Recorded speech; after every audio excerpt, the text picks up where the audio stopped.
তাই তো?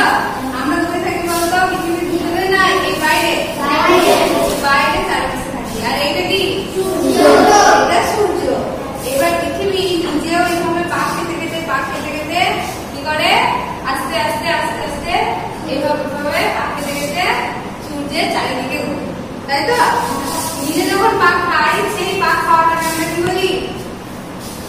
একটা গতিতে পাক খাই তো? নিজে যখন পাক খাই সেটাকে আমরা বলি আহ্নিক গতি।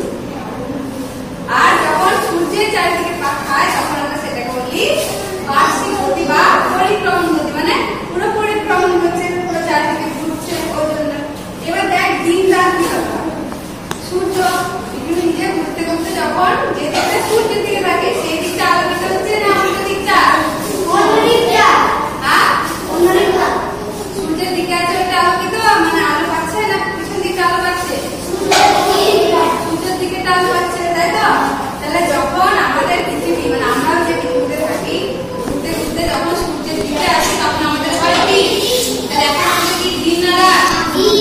মানে এখন আমরা পৃথিবীর দিকে আছি, সেই দিকটা সূর্যের দিকে আছে, মানে এইভাবে আছে। এবার ধর এইদিকে যারা আছে এই দিককার মানুষজনদের কাছে কি দিন না রাত? কারণ এইদিকের মানুষজন সূর্যের আলো পাচ্ছে না, পায় না। আবার এইভাবে ঘুরতে ঘুরতে যখন যাচ্ছে পৃথিবী তো নিজেও ঘুরছে, তখন দেখ এইদিকে যে মানুষজন ছিল সেই মানুষজন কি পৃথিবীর সূর্যের দিকে এলো না এলো না? তাহলে তাদের দিন হয়ে গেল না রাত হয়ে গেল?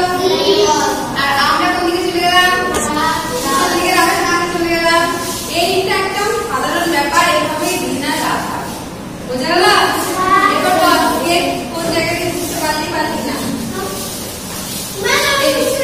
যা এবার দেখা নিজে। হ্যাঁ, কোন দিকটা? দুই হাতে তো দেখাচ্ছে, যে এক হাতে করে দেখা।